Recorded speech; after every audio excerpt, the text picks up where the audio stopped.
Hi guys, I'm Alex and I run Pop.Smoke, and this is my car. This is the Pop.Smoke S14, which we are developing all of our products on and all our bits and bobs that we really like to do.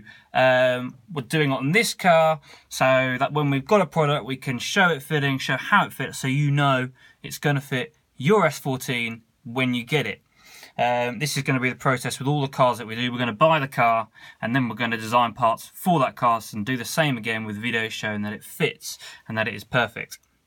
Now, my car, I've had it for about nearly going on 6 years now, maybe a bit longer, but in that time it's been going through constant modification. As anyone who modifies cars knows, it constantly develops and develops. And my car at the moment is in a pretty stripped out stage. All the roof liners gone, all the carpets are gone, all the back seats are gone. Everything's out other than the dash. I quite like the look of the dash in the car. Maybe once I get a roll cage in here, I might take it out to show the bar. That could look pretty cool. But at the moment, it's just totally stripped out. It's my regular car. I drive it on a regular basis on the roads. It is a little bit loud. But it's not too bad. It's not. We can cope. I normally wear headphones and listen to some music or something like that. But it's not too bad. And the setup I've got to put here at the moment is I've got a OMP TRS seat with an OMP harness and an OMP steering wheel.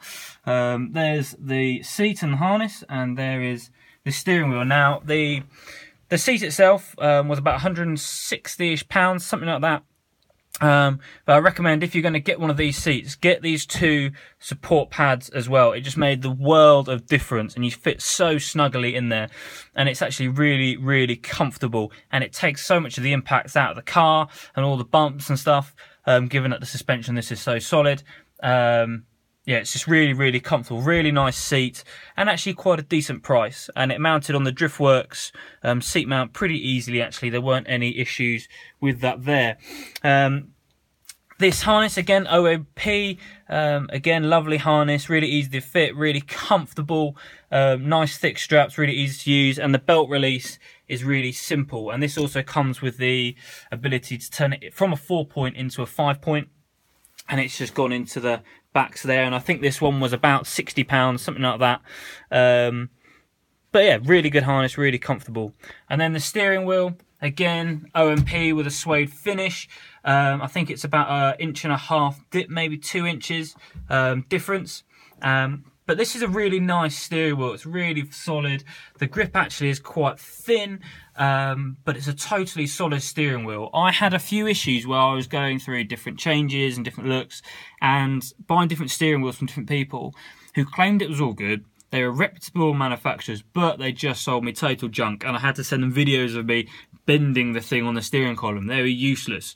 Buy a steering wheel from a brand name like OMP. Go for the good stuff, because it's just so much better and it's so much safer. Spend a bit more money and get the good stuff. And in here also we've got a load of depot gauges. I'll just turn them on for you. See them go for their startup.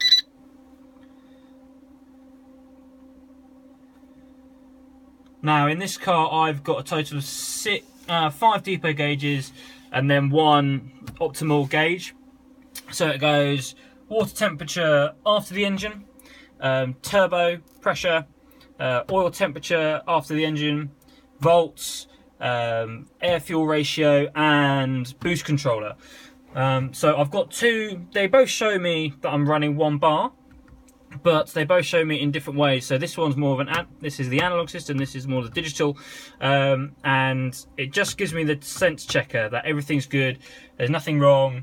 And I can change it from my normal 1 bar down to 0.8 if I want to be really, really safe and boring. And then the air-fuel ratio gauge, this one's just running off the standard narrowband sensor in the car. And I only did this because I was having problems with emissions, and this gave me a really good, just rough indication what was potentially wrong in the car. And actually it's really good. When it comes on boost, it's all green.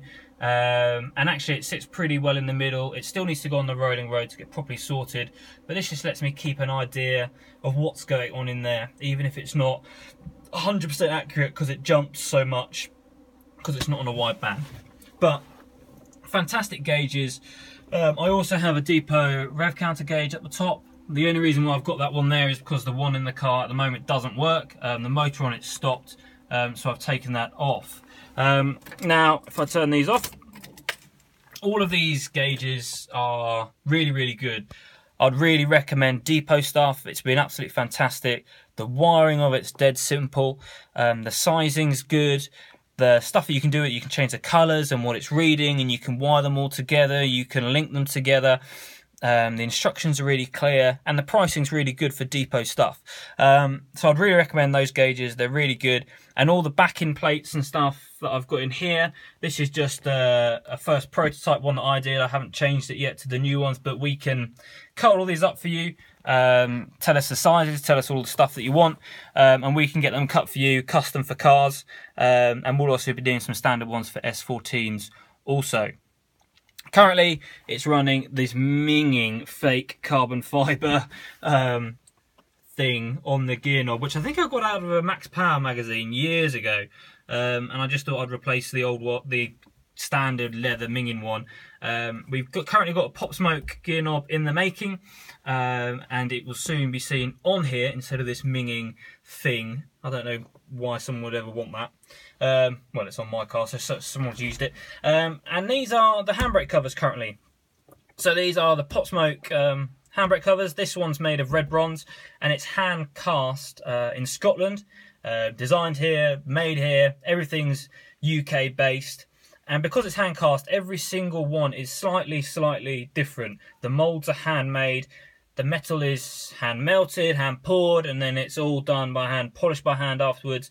And we're currently running through a stage of having different finishes, so applying different chemicals to the red bronze. We can make it different colours. We can make it go red, green, blue, black, all these sorts of things, and then polishing it in different manners so you get different effects. So these currently on the website in the current form at Pop.Smoke.Automotive, and there'll be more coming up there as well as a new website.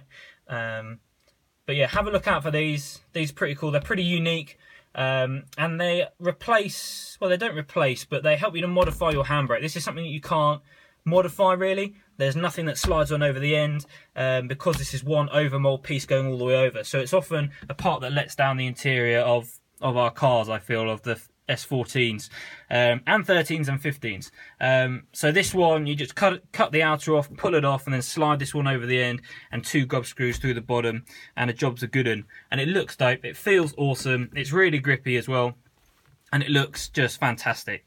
I love it.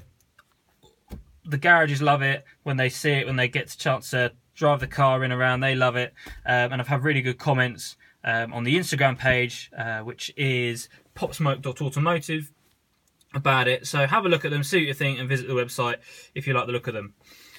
We've also put all the gauges, all the buttons and stuff in the centre. Easy access for me because we've taken out the centre console. And I just quickly whip this up. Again, potentially if people want it, we'll be making up a nice bracket for people to go here, to hold all that stuff, because everyone's got the same stuff in the middle.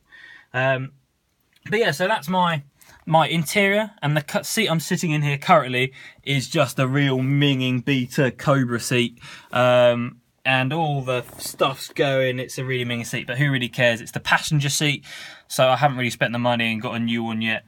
It will be going to the same OMP seat and harness setup as I have in the driver's seat, but I'll let you know how that goes.